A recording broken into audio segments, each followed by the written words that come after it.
Nous allons nous intéresser maintenant à ce qu'on appelle la fonction carré. Qu'est-ce que c'est que la fonction carré? C'est la fonction qui à tout nombre fait correspondre son carré. La fonction qui a 5 fait correspondre 5 fois 5, 25. La fonction qui a moins 3 fait correspondre 9. Parce que moins 3 au carré, moins 3 fois moins 3, ça fait bien 9. Elle est bien définie sur R. Son domaine de définition, c'est bien R. Tous les nombres négatifs, positifs, ont un carré.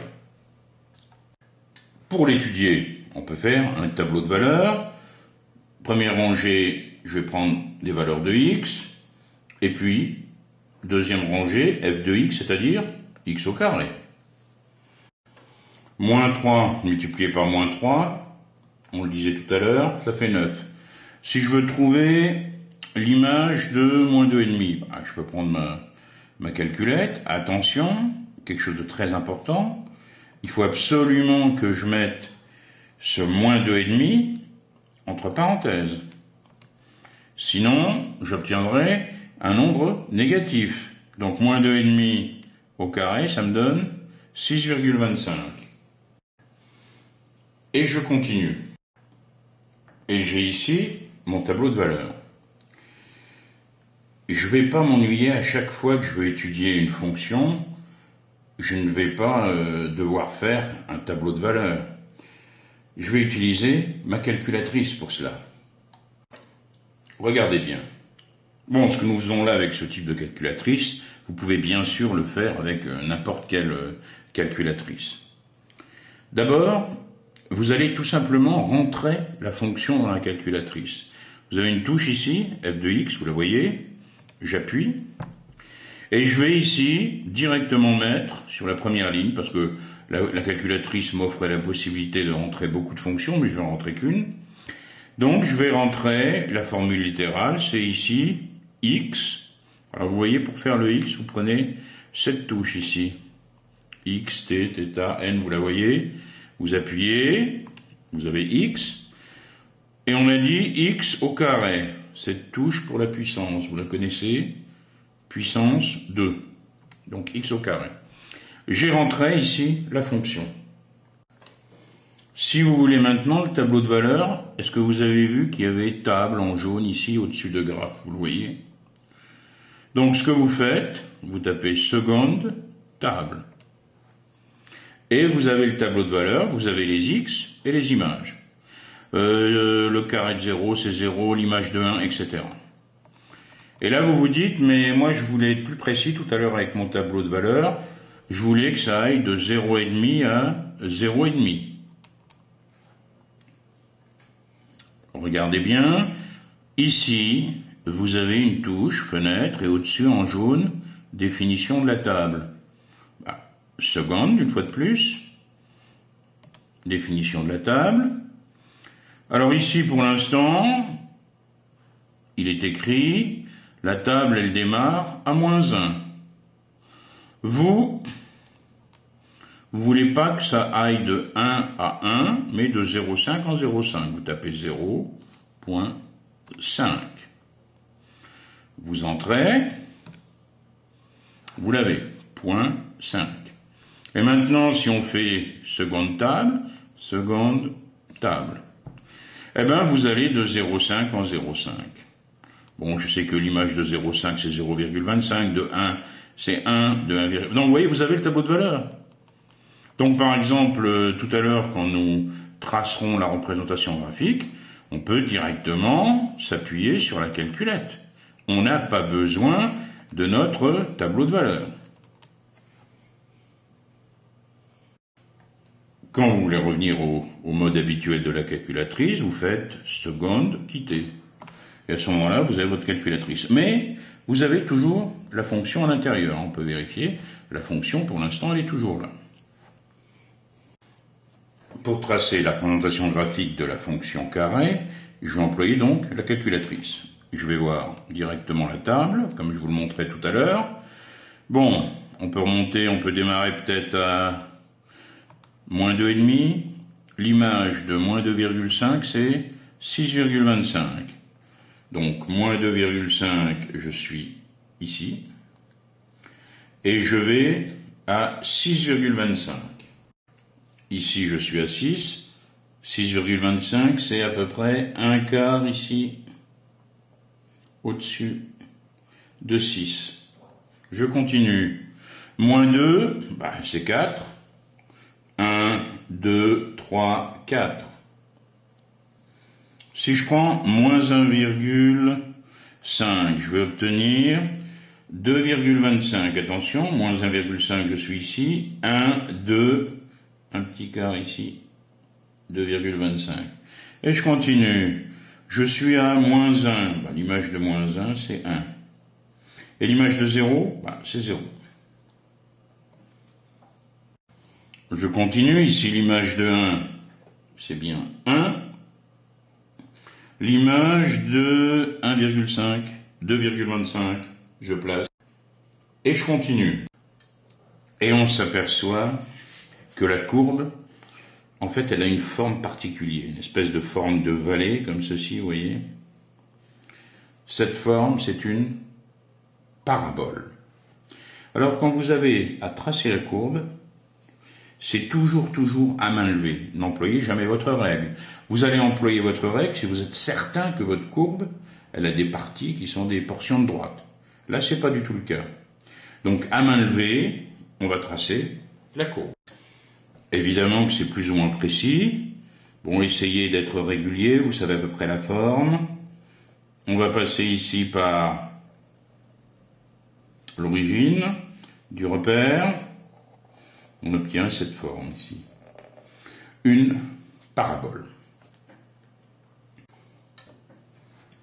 Ce point ici est le sommet de la parabole. La représentation graphique de la fonction carré, donc une parabole, de sommet O étant l'origine du repère.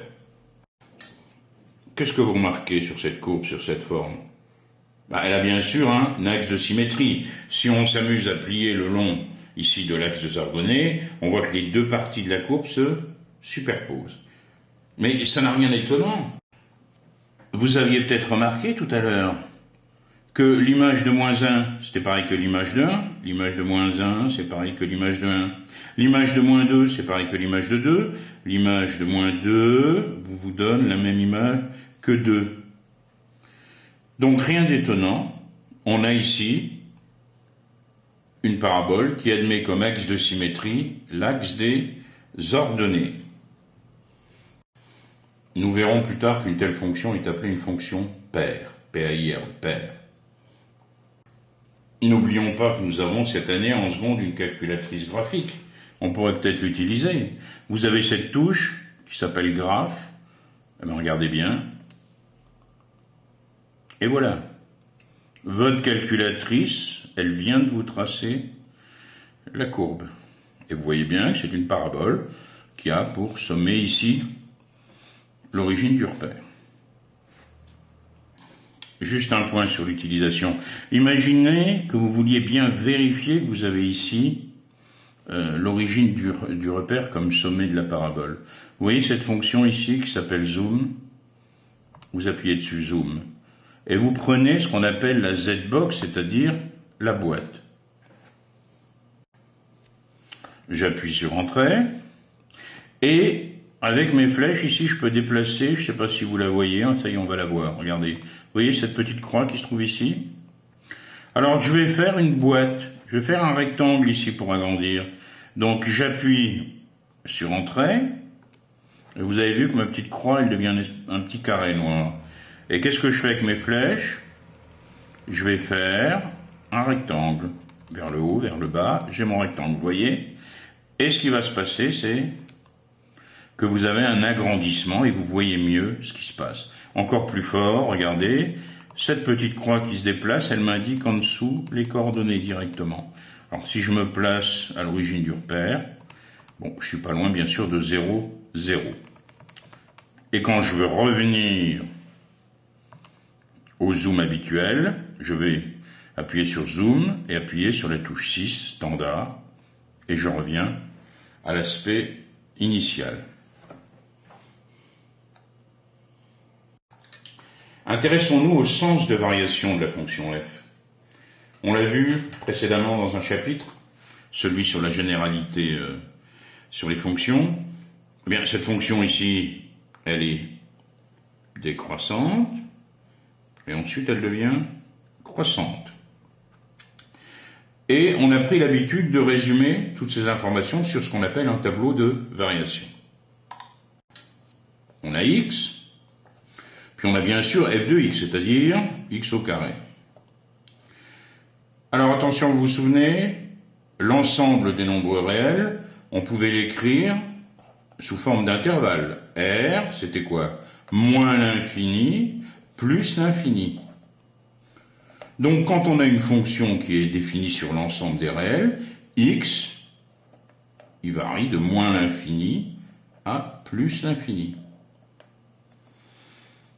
Je place le point important où la variation va se modifier, c'est le point qui correspond à l'abscisse 0.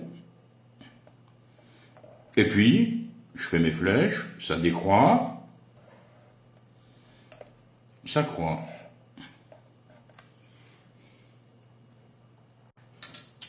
Je complète en mettant ici l'image de 0, f de 0 c'est 0, puis on apprendra ici, plus tard, à voir ce qu'on peut mettre ici quand x tend vers moins l'infini, et ici quand x tend vers plus l'infini.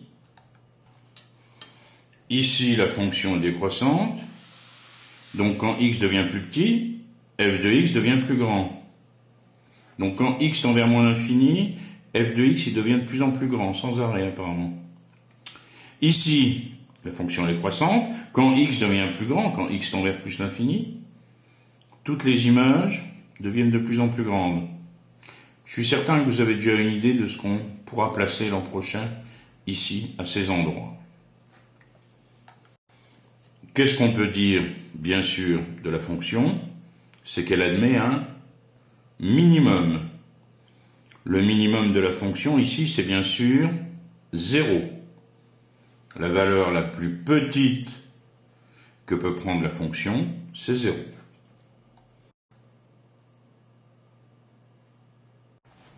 Avant de voir la suite, un rappel de l'an dernier. Vous vous souvenez de cette écriture? 2x plus 3 au carré, pour le développer, on utilisait une identité remarquable. Une sorte de formule, vous vous souvenez? 2x plus 3 au carré, c'était quoi? 2x au carré, plus 2 fois 2x fois 3, plus 3 au carré. A au carré plus b au carré plus 2 fois a fois b. Ça me donnait 4x au carré, plus 2 fois 3, 6 fois 2, plus 12x, plus 9. Cette expression ici, elle comprend des termes en x, 12x, des termes en x au carré, 4x carré. On dit que c'est une expression au second degré. Vous vous souvenez, on avait vu les équations au premier degré. Par exemple, quand on avait 3x plus 5 est égal à 2, c'est une équation du premier degré. X, il est au maximum élevé à la puissance 1, parce que x c'est x puissance 1. Ici, on a une expression du second degré qui est une somme composée de plusieurs termes. C'est un polynôme du second degré. Poly qui vient du grec, qui veut dire plusieurs. Alors vous allez me dire si on n'avait qu'un. Si on n'avait qu'un, ce serait ce qu'on appelle un monôme. Alors par exemple, si je veux faire un monôme du second degré, je vais vous écrire par exemple 5x au carré. Dans un monôme, vous n'aurez pas de signe d'addition ou de soustraction. Vous n'aurez qu'un terme. Si j'avais eu envie de faire un monôme du troisième degré, je vous aurais écrit 4x au cube, par exemple. Bon, alors, oublions les monômes. Ce qui va nous intéresser cette année, ce sont les polynômes du second degré. Voici la fonction f définie sur R qui à x fait correspondre 3x carré plus 2x plus 1. Vous reconnaissez bien sûr l'écriture d'un polynôme, un polynôme du second degré, cette fonction est appelée fonction polynôme du second degré. J'ai ici une fonction f qui à x fait correspondre 2x au carré plus 4x moins 1. Il s'agit bien sûr d'une fonction polynôme du second degré. Je voudrais en faire la représentation graphique.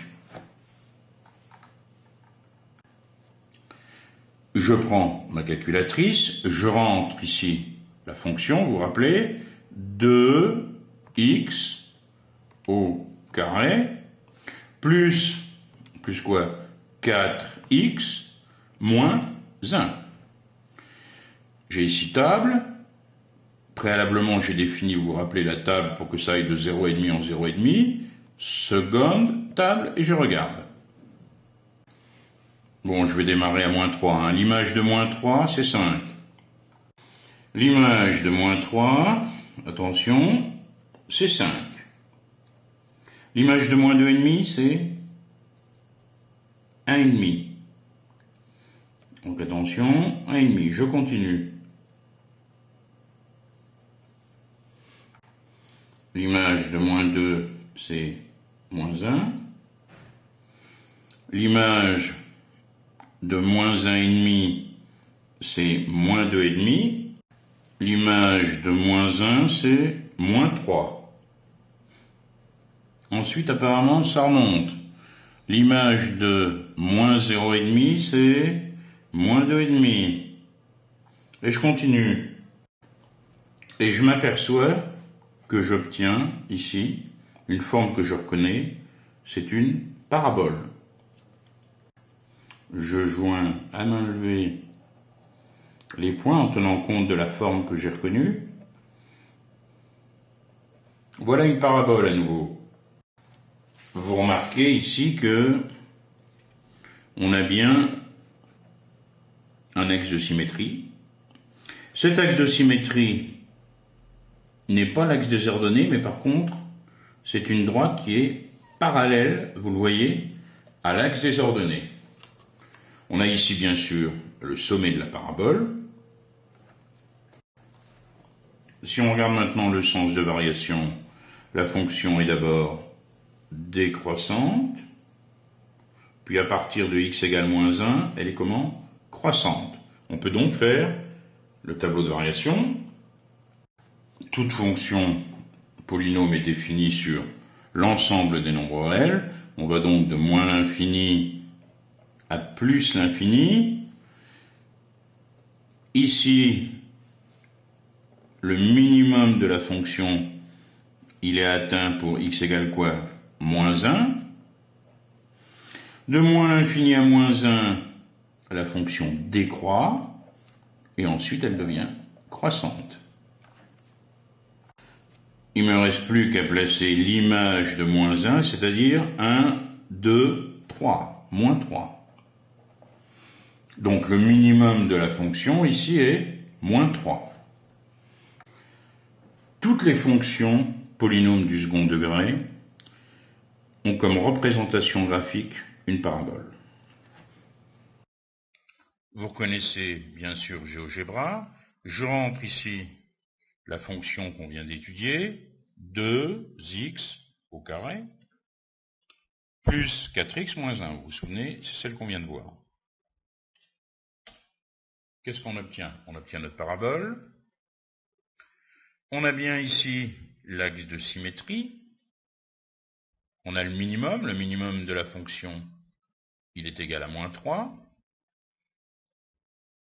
Je vais maintenant rentrer la même fonction. La seule différence, c'est que je vais changer le signe du coefficient de x au carré. Il va devenir moins 2. Alors ici, j'ai moins 2x au carré, plus 4x, moins 1. Regardez bien. Vous obtenez aussi une parabole. Qu'est-ce qu'elle a de particulier, cette parabole? En quelque sorte, elle est retournée. Ici, on a une forme de colline. Tout à l'heure, on avait une forme de vallée. Apparemment, quand le signe du coefficient de x au carré est négatif, on obtient une parabole qui a cette forme.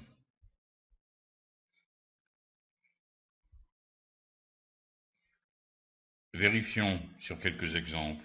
Si j'ai ici moins 7x carré plus 3x plus 1, qu'est-ce que j'obtiens?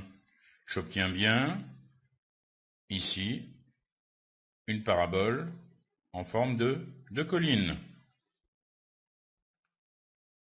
Si je prends 4x carré moins 1, qu'est-ce que j'obtiens? Le coefficient de x carré, c'était 4, il était positif. J'obtiens bien une parabole ici en forme de vallée. On a ici une fonction qui va avoir un minimum, la fonction qu'on vient de tracer. La fonction de tout à l'heure, elle a un maximum. Voici la fonction f qui a x associe 2x au carré moins 12x plus 23. Vous connaissiez bien sûr une fonction polynôme du second degré. F de x est égal à 2x au carré moins 12x plus 23. 2x au carré moins 12x plus 23 qui est donc un polynôme du second degré. Eh bien, tous les polynômes du second degré, on peut les écrire sous la forme d'un nombre a multiplié par x moins un autre nombre alpha au carré plus bêta. Voilà une forme qui paraît bien compliquée, mais qui va nous être très utile dès l'an prochain. Écrire le polynôme sous cette forme, c'est l'écrire sous la forme canonique. Alors sûrement que vous n'aurez pas à le faire cette année, mais je vais quand même vous montrer comment on fait pour passer de cette expression à une écriture de ce type. D'abord, on va mettre 2 en facteur. Pourquoi? Parce que ici, si vous regardez bien x moins alpha au carré, vous reconnaissez bien sûr une identité remarquable, vous aurez x au carré. Donc je mets 2 en facteur, ça me fait 2 facteur de x au carré moins 6x. Plus 23, donc je ne m'occupe pas pour le moment. Pourquoi j'ai fait cela? Quand je vois x au carré moins 6x, je constate que c'est le début d'une identité remarquable. X au carré, moins 2 fois quelque chose. Je reconnais le début d'une identité remarquable. C'est comme si j'avais 2 facteurs de x moins 3 fois 2 fois x. Donc j'ai ici le début de x moins 3 au carré. Alors attention, qu'est-ce que j'ai ajouté en trop? Si je développe x moins 3 au carré, ça me donnera x au carré moins 6x, mais plus 9. Donc il faut que je l'enlève ce 9. Plus 23. Donc qu'est-ce que j'ai fait? J'ai reconnu ici le début d'une identité remarquable. Il s'agit bien de x moins 3 au carré, mais attention, il manquait le 9, donc moins 9. Ici je développe, j'obtiens quoi? 2 facteurs de x moins 3 au carré, moins 18, plus 23. Eh bien j'ai terminé, j'ai bien a facteur de x moins alpha au carré, et 23 moins 18 qui me fait plus 5. A fois x moins alpha au carré plus bêta. Je suis arrivé à la forme canonique.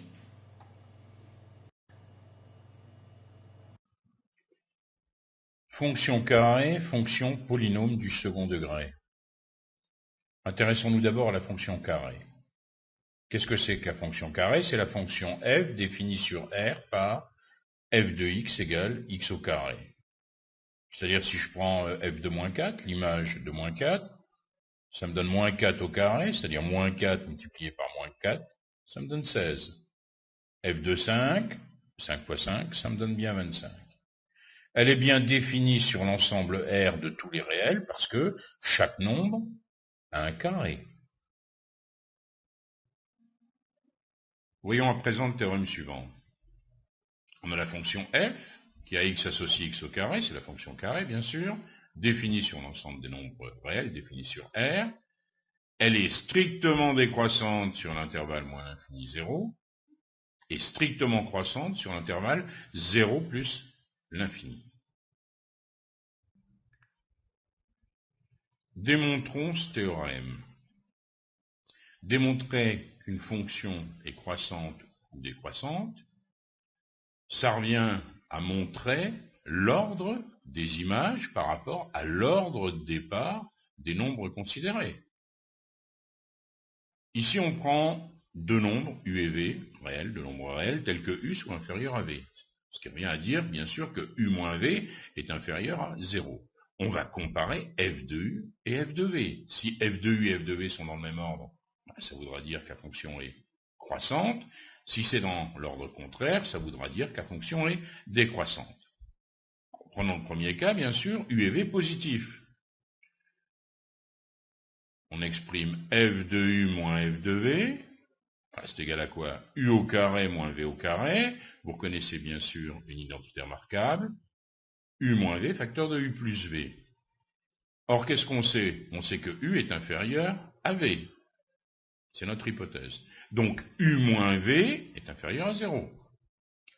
Par suite, qu'est-ce qu'on peut dire de U moins V? Facteur de U plus V, c'est inférieur à 0, puisque U et V étant positifs, U plus V sera forcément positif.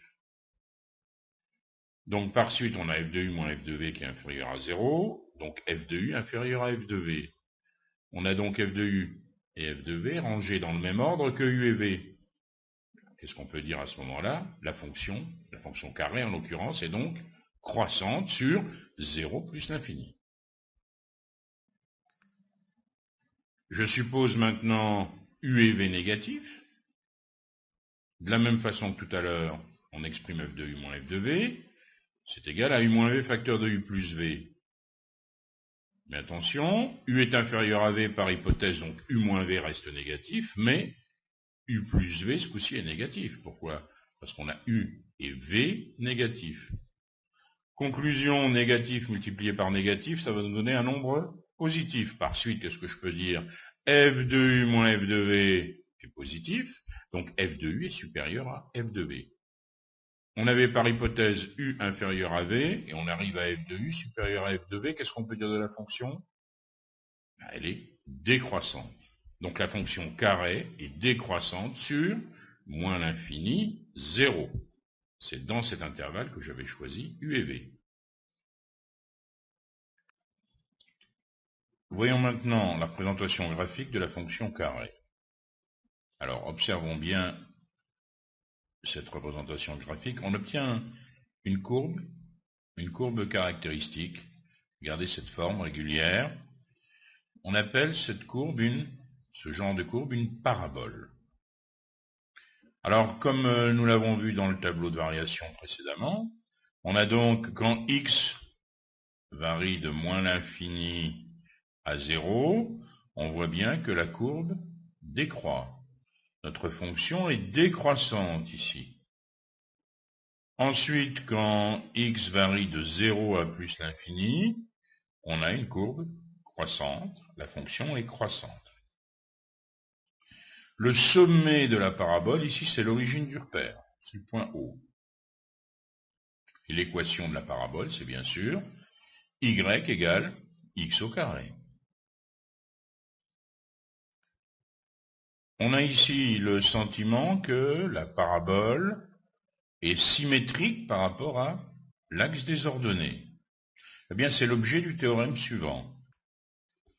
La parabole P représentant la fonction carrée admet un axe de symétrie, l'axe des ordonnées. Bon, la démonstration, elle est assez simple. Si je prends x, un nombre réel, le point M de coordonnées x au carré, appartient évidemment à la parabole P, puisque son équation c'est y égale x au carré. Le point symétrique de M par rapport à l'axe des ordonnées, il aura forcément comme coordonnée moins x au carré. Donc qu'est-ce qu'on peut dire de ce point M'? Eh bien, il appartient forcément également à P, à la parabole, puisque moins x au carré, ça me donne bien x au carré. Donc, P admet l'axe des ordonnées comme axe de symétrie. Nous allons maintenant nous intéresser aux fonctions polynômes de degré 2. Qu'est-ce que c'est qu'une fonction polynôme du second degré? On peut l'appeler aussi d'ailleurs trinôme. C'est une fonction qui est définie sur tout R, qui a x associe ax au carré plus b fois x plus c, où a, b, c sont trois nombres réels avec a différent de 0. Alors on parle de polynôme du second degré parce que le degré maximum de x, c'est 2. On verra plus tard des polynômes du troisième degré, etc. Alors prenons un exemple, si je prends f de x égale moins 5x carré plus 3x moins 1, voilà un polynôme du second degré. J'ai a qui est égal à moins 5, b qui est égal à 3, c qui est égal à moins 1. Si j'ai de x égale 8x carré plus 7, j'ai a qui est égal à quoi? À 8. J'ai b qui est égal à quoi? À 0 là. Et j'ai c qui est égal à 7. Alors, il faut faire attention, on peut très bien avoir un polynôme qui est écrit d'une autre façon. Si j'ai h de x égale 2, facteur de x moins 1, facteur de x plus 4, si je développe tout ça, je vais trouver un polynôme du second degré. Donc, il faut se méfier, h de x est bien sûr un polynôme du second degré. De même pour m de x. Comme pour la fonction carré, la représentation graphique de la fonction polynôme de second degré est une parabole. Mais il peut y avoir de notables différences. Regardons un exemple. On a ici la fonction polynôme qui à x associe 2x au carré moins 4x plus 3. On obtient bien une parabole, mais attention, le sommet de la parabole n'est pas situé sur l'origine du repère ici. L'axe de symétrie n'est pas l'axe des ordonnées. L'axe de symétrie ici, c'est une droite qui est parallèle à l'axe des ordonnées. On a donc une parabole. La première partie de la courbe correspond à une partie de la fonction qui est décroissante, puis ensuite croissante. On a ce tableau de variation. Mais il peut encore y avoir une différence sensible. Regardons un autre exemple. On voit ici la parabole qui correspond à la fonction polynôme suivante, moins 1,5x au carré plus 2x plus 5. On s'aperçoit qu'on a en quelque sorte une parabole inversée. La première partie de la fonction va être croissante, puis ensuite la courbe décroît. On a un maximum de la fonction, ici au point S. Le sommet de la parabole correspond à un maximum de la fonction. Alors dans quel cas est-ce que la parabole a cette forme de colline? Et dans quel cas est-ce qu'elle a l'autre forme qui pourrait correspondre à une forme de vallée? Eh bien, cela dépend du signe de A, ici. On a A, dans ce cas-là, qui est égal à moins 1,5, donc on va avoir une parabole de cette forme. Dans l'autre cas, on avait A qui était égal à 2, qui était positif, et on obtenait cette forme de la parabole avec un minimum. Voici maintenant une propriété que nous allons admettre. C'est une propriété très importante. Si on a une fonction polynôme de degré 2, définie sur R par f qui à x donne ax au carré plus bx plus c, bien, il existe deux nombres, alpha et bêta, qu'on déterminera, tels qu'on puisse écrire le polynôme sous la forme a facteur de x moins alpha au carré plus bêta. Et cette écriture, on l'appelle la forme canonique de f de x. Tous les polynômes du type ax carré plus bx plus c peuvent s'écrire de cette manière-là. Vous allez trouver deux nombres alpha et bêta de manière à pouvoir écrire le polynôme sous cette forme. C'est la forme canonique, elle nous servira beaucoup par la suite. Prenons 12 exemples. Si on a g de x égale 3x au carré moins 30x plus 60, eh bien, la forme canonique, elle s'écrit 3 facteur de x moins 5 au carré moins 15. On pourrait le vérifier. 3x moins 5 au carré moins 15, c'est égal à 3 facteur de x au carré moins 10x plus 25. Je développe x moins 5 au carré, moins 15. C'est-à-dire 3x carré moins 30x plus 75 moins 15, soit 3x au carré moins 30x plus 60. Si je prends maintenant h de x égale à x carré moins 6x, la forme canonique, elle s'écrira x moins 3 au carré moins 9. Puisque dans l'expression de h de x, x carré moins 6x, le petit a est égal à 1. Vérifions-le. X moins 3 au carré moins 9, je développe x moins 3 au carré, ça me donne x au carré moins 6x plus 9, moins 9, c'est-à-dire x au carré moins 6x.